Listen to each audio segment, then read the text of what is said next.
అన్నమయ్య జిల్లా రైల్వే కోడూరు నియోజకవర్గం జేఏసీ ఆధ్వర్యంలో రాయిచోటి వద్దు రాజంపేట ముద్దు అనే నినాదంతో ప్రణాళికాబద్ధంగా రాజంపేటను అన్నమయ్య జిల్లా కేంద్రంగా ప్రకటించాలని ప్రజలందరి ఆకాంక్షను గౌరవిస్తూ రాజంపేటను అన్నమయ్య జిల్లా కేంద్రంగా చేస్తామని, గత ప్రభుత్వం చేసిన తప్పును సరిచేస్తామని రాజంపేట నడిబొడ్డున ఎలక్షన్ ప్రచారంలో పాదయాత్రలో ముఖ్యమంత్రి నారా చంద్రబాబు నాయుడు, ఉప ముఖ్యమంత్రి పవన్ కళ్యాణ్ ప్రజలకు ఇచ్చిన హామీని చేసిన వాగ్దానాన్ని నెరవేర్చుకోవాలని, నిలబెట్టుకుంటారని మేము కోరుకుంటున్నాం.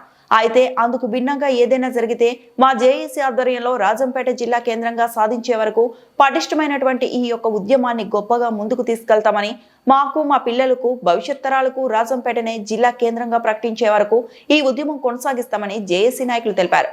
ప్రజాప్రతినిధులు, స్వచ్ఛంద కార్యకర్తలు, ప్రభుత్వ అధికారులు, ప్రజలు ప్రతి ఒక్కరూ కలిసికట్టుగా రాజంపేట జిల్లా కేంద్రంగా ప్రకటించాలని అందరూ ఆకాంక్షిస్తున్నారు. అందుకు అనుగుణంగా అందరికీ న్యాయం జరిగే విధంగా రాజంపేట జిల్లా కేంద్రంగా ప్రకటిస్తారని మేము కోరుకుంటున్నాం. ఓట్లు, సీట్ల కోసం, రాజకీయ నాయకుల సొంత ప్రయోజనాల కోసం ప్రజల ఆకాంక్షకు అనుగుణంగా లేకున్నా ఎటువంటి ప్రకటనలు అయినా వస్తే తదుపరి బాధ్యత వహించవలసింది ప్రభుత్వంలో కమిటీలే ఉన్నటువంటి పెద్దలేనని రైల్వే కోడూరు జేఏసీ నాయకులు స్పష్టంగా మీడియా ముఖంగా తెలిపారు. జేఏసీ కమిటీని అన్ని వర్గాల ప్రజలతో కలిపి మీరు ఇక్కడ రిలే నిరాహార దీక్షలు చేస్తున్నారు. మరి జేఏసీ యొక్క కార్యాచరణ ఏంది, జేఏసీకి ఎవరు ప్రతినిధులు వహిస్తున్నారు, అసలు రోజు రోజు ముందుకు ఎలా తీసుకెళ్తారు దీన్ని? నా పేరు సాయం శ్రీధర్. నేను భారతీయ జనతా పార్టీ రైల్వే కోడూరు మండల అధ్యక్షులుగా బాధ్యత వహిస్తూ ఉన్నాను. జేఏసీ అనేది రైల్వే కోడూరులో విద్యా సంస్థల యొక్క ప్రతినిధులు, అన్ని కుల సంఘాల యొక్క ప్రతినిధులు, ప్రతి ఒక్క కార్మికులు, కర్షకులు, ఇర్రెస్పెక్టివ్ ఆఫ్ పార్టీస్, సామాజికవేత్తలు, వ్యాపారవేత్తలు, ప్రభావితం చేయగలిగేటటువంటి ప్రతి ఒక్కరూ ఇందులో భాగస్వాములై ఉన్నారు. ఈరోజు రెండో రోజు భారతీయ జనతా పార్టీ ఆధ్వర్యంలో రిలే నిరాహార దీక్షలో కూర్చోవడం జరిగింది. సో రేపు మన నాయి బ్రాహ్మణ సంఘం వాళ్ళు ఇట్లా ఇది కొనసాగుతూనే ఉంటుంది. ఈ నెల 31 వరకు ఏదైతే ప్రభుత్వం గడువు ఇచ్చిందో ఆ 31వ తేదీ లోపల సానుకూలమైనటువంటి స్పందన రాని ఎడల ఈ ఉద్యమాన్ని మరింత ఉధృతం చేసేదానికి, ఆ తరువాత జరిగేటటువంటి పరిణామాలకు ప్రభుత్వందే బాధ్యత అనేసి మేము ఈ సందర్భంగా తెలియజేస్తాము. అలాగనే రైల్వే కోడూరు ప్రజలకు మీరేం చెప్పదలుచుకున్నారు? రాష్ట్ర వ్యాప్తంగా రైల్వే కోడూరు అంటేనే ప్రతి ఒక్కరికి తెలుసు. ఇక్కడ ఎటువంటి రాష్ట్రంలో అత్యధికమైనటువంటి రాష్ట్ర బడ్జెట్ మన రైల్వే కోడూరు నియోజకవర్గం నుంచే వస్తుంది. ఇది జగమెరిగిన సత్యం. ఇది ప్రభుత్వ అధికారులకు తెలుసు, రాజకీయ నాయకులకు తెలుసు. అటువంటి మంచి బడ్జెట్ను, మనకు మంచి ఆదాయం వచ్చేటటువంటి రైల్వే కోడూరును ఎందుకు ఈ విధంగా చిన్న చూపు చూస్తున్నారో మాకైతే ఇప్పటికీ అర్థం కావడం. ఇక్కడ మౌలిక వసతులు కానీ, ఇక్కడ అన్ని ప్రజా వ్యవస్థలో ప్రభుత్వం ద్వారా ఉండాల్సినటువంటి ఏ వ్యవస్థ కూడా ఇక్కడ సరైన సక్రమంగా లేదు. అది గత పాలకుల యొక్క దౌర్భాగ్యమో, మరి ఇప్పుడు వచ్చినటువంటి ప్రభుత్వం సరి చేసుకుంటూ వస్తూ ఉంది. ఆ సరి చేసుకునే భాగంలో కూడా ఈ జిల్లా కేంద్రం అనేది కూడా సరి చేయాల్సినటువంటి ముఖ్యమైన అంశం అని చెప్పేసి మేము ఈ సందర్భంగా తెలియజేస్తాం. జిల్లా కేంద్రంగా రాజంపేటను ప్రకటించాలని పెద్ద ఎత్తున ఉద్యమం చేస్తున్నారు. అయితే ప్రకటిస్తారు అనే ఖచ్చితంగా నమ్మకం ప్రజల్లో ఎలా తీసుకెళ్తారు ముందుకు మీరు? మేము రాజకీయ నాయకులకు ఒకటే చెప్పదలుచుకున్నాం. మీ భాషలోనే ఏంటంటే, మీరు ఓట్లు, సీట్లు అనే ప్రాతిపదికనే మాట్లాడతారు కాబట్టి, మీకు ఓట్లు, సీట్లే ప్రామాణికం కాబట్టి రాయచోటి 7 మండలాలు 2,59,000 పైచీలకు ఓటర్లు ఉన్నటువంటి ప్రదేశం. రాజంపేట 7 మండలాలు 2,70,000 పైచీలకు ఓటర్లు ఉన్నటువంటి ప్రదేశం. రైల్వే కోడూరు 5 మండలాలు 2,15,000 పైచీలకు ఉన్నటువంటి ప్రదేశం. ఒక రాయచోటిలో 2,59,000 ఓటర్ల పక్షపాతాన ఉంటారు. లేదు, రాజంపేట రైల్వే కోడూరు ఉండేటటువంటి 5 లక్షల పైచీలకు ఓటర్ల పక్షపాతాన ఉంటారో తేల్చుకోవాల్సిన సమయం ఇదే ముఖ్యమనేటటువంటి రాజకీయ కోణంలోనే మీరు జిల్లా కేంద్రాన్ని చూస్తే అటుపక్క 2 లక్షల పైచిలుకు ఓటర్లు, ఇటుపక్క 5 లక్షల పైచిలుకు ఓటర్లు.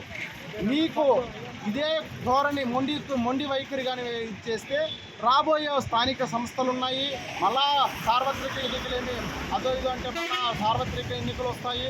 అప్పుడు ప్రజలు రాజంపేట రైల్వే కోడూరు ఓటర్లు కానీ, ప్రజలు కానీ, విద్యార్థులు కానీ, కార్మికులు కానీ, కర్షకులు కానీ అందరూ మీకు ఏ విధంగా సమాధానం చెప్తారో మనం గతంలో జగన్మోహన్ రెడ్డి గారికి కూడా తగిన రీతిలో సమాధానం చెప్పారు.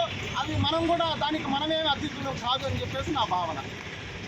రాగిచోట్లో ఉన్నటువంటి ప్రజాప్రతినిధులు సవాల్ చేస్తున్నారు, ఖచ్చితంగా రాగిచోటే జిల్లా కేంద్రంగా ఉంటుంది అని చెప్పి వాళ్ళు గట్టిగా వాళ్ళ ప్రయత్నం చేస్తున్నారు. వాళ్ళ రాయచోటి ప్రజలకు భరోసా ఇస్తున్నారు, వాళ్ళ మాట మీద నిలబడుతున్నారు.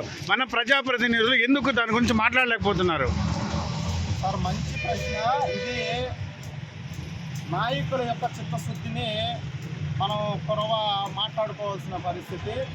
రాయచోటి ఏదైతే మంత్రి గారు ఉన్నారో ఆయనకు వాళ్ళ ప్రజల పట్ల ఉన్నటువంటి ప్రగాఢమైన విశ్వాసము, ప్రేమ, అభిమానము, ఆయన గొడవలు కొట్టడంలోనూ ఇంకోటి చేయడంలోనూ ఎటువంటి మనకి వచ్చిన అభ్యంతరం అయితే ఏం లేదు. ఎందుకంటే వాళ్ళ ప్రజలను వాళ్ళు ఉత్తేజపరచాలా, వాళ్ళను మళ్ళా వచ్చే ఎలక్షన్కు వాళ్ళ యొక్క ఓట్లు కావాలి కాబట్టి ఆ విధంగా చేయడంలో ఏమాత్రము తప్పు లేదనేసి మా భావన. కాకపోతే ఇక్కడ కోడూరు రాజంపేట మాకు ఇక్కడ స్థానిక జనసేన శాసనసభ్యులు అరవ శ్రీధర్ గారు మంచిగా సపోర్ట్ ఇస్తున్నారు. ఆయన ఆధ్వర్యంలో కూడా ముందుకెళ్తా ఉంది జేఏసీ కూడా. ఖచ్చితంగా ఆయన చేయదగిన, ఆయన శక్తికి మించి చేయాల్సినటువంటి చేస్తూ ఉన్నారు. కాకపోతే రాజంపేట పరిస్థితి మనకు తెలియదు కాబట్టి సో వాళ్ళు కూడా అక్కడ ఉన్నటువంటి వైసీపీ ఏదైతే ఈ దాష్టికానికి కారణభూతులైనటువంటి వాళ్ళే తగుదునమ్మా అని చెప్పేసి ఈరోజు మళ్ళీ వాళ్ళే ఓట్ల మీదకి వచ్చి చేస్తున్నారు కాబట్టి సో అది కూడా ఒక శుభ పరిణామంగానే మనం తీసుకోవాల్సిన పరిస్థితి. ఈరోజు రాజంపేట అన్ని సౌకర్యాలు ఇట్లా రోడ్డు సౌకర్యము, మళ్ళా రైల్వే సౌకర్యము, ఎయిర్పోర్ట్ సౌకర్యము, అన్ని ఆఫీసులకు, అడ్మినిస్ట్రేషన్కు అన్ని విధాల అనువైనటువంటి వసతులు కలిగినటువంటి రాజంపేటను జిల్లా కేంద్రంగా చేయగలిగేవాళ్ళు, ఇవ్వగలిగేవాళ్ళు ముఖ్యమంత్రి వర్యులు కాబట్టి ఆయనకు మా వినతిని తెలియజేసుకునేటటువంటి విధంగా మా వాయిస్, మా హక్కు తెలియజేసుకునే విధంగా ఈ రిలే నిరాహార దీక్షలు జరుగుతూ ఉన్నాయి. శాంతియుతంగా మీరు నిరాహార దీక్షలు చేస్తున్నారు. మీకు ఏమైనా పర్మిషన్లు అటువంటి ఏమన్నా ఆటంకాలు ఏమైనా ఉన్నాయా? అటువంటి తీసుకున్నారా? దురదృష్టం ఏంటంటే ప్రభుత్వంలో భాగస్వాములు అయ్యామే కానీ ప్రభుత్వం మా మాట వింటున్నట్టుగా ఎక్కడ మాకు అటువంటి సూచనలు అయితే కనపడడం లేదు. ఎందుకంటే ప్రతి ఒక్క ఇక్కడ రాజంపేట 7 మండలాలు, రైల్వే కోడూరు 5 మండలాలు, 5 లక్షల పైచిలుకు ఓటర్లు ఉన్నటువంటి ఈ ప్రాంత వాసుల యొక్క మనోభావాలు పరిగణలోకి తీసుకొని ఉంటే పరిస్థితి ఈరోజు వేరేగా ఉండేది. కానీ ఏదో గెజిట్ ఈ నెల డిసెంబర్ 31 వరకు కూడా కమిటీ వేస్తున్నాము. కమిటీలో అందరూ కూడా ప్రతి ఒక్కరు వాళ్ళ యొక్క అభిప్రాయ సేకరణ అనేది జరుగుతూ ఉంది. ఈ నెల 31 లోపల ఈ ప్రాంత వాసుల మనోభావాలు, ఆత్మఘోష అయినటువంటి రాజంపేటను కేంద్రంగా ప్రకటిస్తారు అనేటటువంటి ప్రగాఢ విశ్వాసం మాకు ఉంది.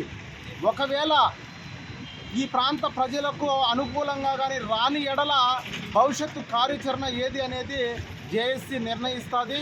ఈ జేఏసీ ఆధ్వర్యంలో అందరం కూర్చొనేసి భవిష్యత్తు కార్యాచరణ ఎట్లా, మళ్ళా తరువాత ఈ ఉద్యమాన్ని ఉధృతం చేయాల్సినటువంటి అవసరం ఏముంది, ఎంతవరకు మనం దాన్ని ముందుకు తీసుకెళ్లాలా, మా ఒక్కటే డిమాండ్. గతంలో ఎన్నో పోరాటాలు చేసినటువంటి గడ్డ ఇది రైల్వే కోడూరు. కానీ ఈరోజు భిక్షం అడుక్కునేటటువంటి పరిస్థితికి దిగజారినటువంటి పరిస్థితులు తీసుకొచ్చిన ఈ రాజకీయ నాయకులకు తప్పనిసరిగా వాళ్ళ భాషలోనే ఓట్లు, సీట్ల రూపంలోనే తగిన విధంగా మేము ఈ ప్రాంత ప్రజలు బుద్ధి చెబుతారనేటటువంటి గతంలో ఎటువంటి ప్రామాణికం లేకుండా ఈ భావాలు ప్రజల యొక్క మనోభావాలను కూడా తొంగలో దొక్కినటువంటి గత పాలకులకు ఎటువంటి దుస్థితి ఏర్పడిందో అది పునరావృతం కాకూడదు అని చెప్పేసి మేము కోరుకుంటున్నాం. ప్రభుత్వం వాళ్ళు కేటాయించినటువంటి ఒక కమిటీ ఉంది. ఆ కమిటీలో ప్రజా అభిప్రాయమైనా సేకరిస్తున్నారా? ప్రజా ప్రతినిధులు కాకుండా ప్రజా సంఘ నాయకులు కానీ ఎవరైనా సరే సోషల్గా ఉన్న సర్వీస్ వాళ్ళు ఏదన్నా సరే వాళ్ళకి చోటు ఉందా? వాళ్ళ వినతి ఏమన్నా స్వీకరించేటువంటి అవకాశం ఏమైనా ఉందా? మీరేమనుకుంటున్నారు? మనము చరిత్రను ఒకసారి గమనించినట్లయితే 2009లో తెలుగు రాష్ట్రాలను విభజన జరిగినప్పుడు పార్లమెంట్లోనే ఎటువంటి పరిస్థితులు నెలకొన్నాయో మనం అందరికీ చెప్పనవసరం లేదు. ఎందుకంటే కళ్ళకు కట్టినట్టు ఈరోజు చరిత్ర సాక్షిభూతంగా ఉంది. కానీ ఇప్పటి వరకు ఆ కమిటీ ఎవరి యొక్క అభిప్రాయాన్ని తీసుకున్న దాఖలాలు అయితే లేవు. మరి వాళ్ళ ఉద్దేశం ఏందో, వాళ్ళ వంటెత్తు పోకడకు పర్యవసానాలు ఏ విధంగా ఉండబోతాయో అనేది మనం ప్రజలే తగిన సమయంలో చెబుతారు అనేది అయితే మేమైతే విశ్వసిస్తూ ఉన్నాం. కమిటీ ఇప్పటి వరకు ఎవరిని సంప్రదించినట్లయితే మా దృష్టికి అయితే రాలేదు. కమిటీ అంటే దాని యొక్క పూర్తి అర్థం, నిర్వచనం ఏంది? ఆ కమిటీలో ఎవరు భాగస్వాములుగా ఉంటే బాగుంటుంది? కమిటీ అంటే సర్వజనుల సమ్మేళనంతో కూడినటువంటి ప్రతి ఒక్కరి భావాన్ని అర్థం చేసుకొని దాన్ని స్టడీ చేయాలి. కమిటీలో అన్ని వర్గాల, అన్ని రాజకీయ పార్టీలకు సంబంధించి సామాజిక, రాజకీయ, వ్యాపార రంగ మొత్తం మేధావుల యొక్క సమూహంతో కమిటీ ఏర్పడాలి. కానీ ఆ కమిటీలో అందరూ వాళ్ళ పార్టీకి వాళ్ళ మనసులో అనుకున్న దానికి ఎవరైతే అనుగుణంగా ఆ కమిటీ నివేదికను సమర్పిస్తారో వాళ్ళనే పెట్టుకునేటటువంటి పరిస్థితి ఈరోజు మనం గమనిస్తూ ఉన్నాం. కానీ అటువంటి పరిస్థితి ఉండదు అనేసి ఈ విషయంలో మేము అనుకుంటున్నాము. కానీ రేపు జరగబోయేదానికి కర్త, కర్మ, క్రియ రాబోయే రోజుల్లో ఏమి జరిగినా దానికి వాళ్ళు ఆ కమిటీ సభ్యులే పూర్తి బాధ్యత వహించవలసి ఉంటుంది. రాజంపేటను జిల్లా కేంద్రంగా ప్రకటిస్తామని పాదయాత్రలో కానీ మనకు ముఖ్యమంత్రి గారు కానీ డిప్యూటీ ముఖ్యమంత్రి గారు కానీ వాళ్ళు చెప్పినారని ఒక ప్రజల్లో కూడా ఒక మంచి భావన, రాజంపేటను ఖచ్చితంగా ఈ ప్రభుత్వం వస్తానే జిల్లా కేంద్రం ప్రకటిస్తారని. మరి అటు ప్రకటించినప్పుడు అన్ని వర్గాల ప్రజలు దీన్ని తీవ్రంగా వ్యతిరేకిస్తున్నారా లేదా? సార్, ఇది ఒక్కటే మనం గమనించాలా. గత ప్రభుత్వంలో జగన్మోహన్ రెడ్డి గారు చాలా వాగ్దానాలు ఇచ్చి అవి మాట తప్పినప్పుడు మనం అందరం కూడా మాట తప్పాడు, మడమ తిప్పాడు అనేటటువంటి నినాదంతో మనం సార్వత్రిక ఎన్నికలకు వెళ్ళాం. అదే సార్వత్రిక ఎన్నికల్లో ఈనాటి ముఖ్యమంత్రి వర్యులు, ఉప ముఖ్యమంత్రి వర్యులు రాజంపేట కేంద్రంగా ఇచ్చినటువంటి వాగ్దానం ఏదైతే ఉందో, రాజంపేటను జిల్లా కేంద్రంగా చేస్తామని, ఆ మాటను నిలబెట్టుకోకపోతే గతంలో జగన్మోహన్ రెడ్డి గారు ఏ అపవాదనైతే మోసారో అదే అపవాదను మీరు కూడా మోయాల్సి వస్తుంది.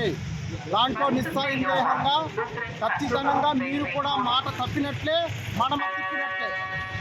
దానికోసంగా అటువంటి అపవాదం మనకు వద్దు అనుకుంటే వెంటనే రాజంపేటను జిల్లా అన్ని సదుపాయాలు ఉండేటటువంటి రాజంపేటను కేంద్రంగా ప్రకటించి ఈ 5 లక్షల పైసలకు ఓటర్ల యొక్క మనసు గెలుచుకోవాలని చెప్పేసి నేను విజ్ఞప్తి చేస్తా ఉన్నాను.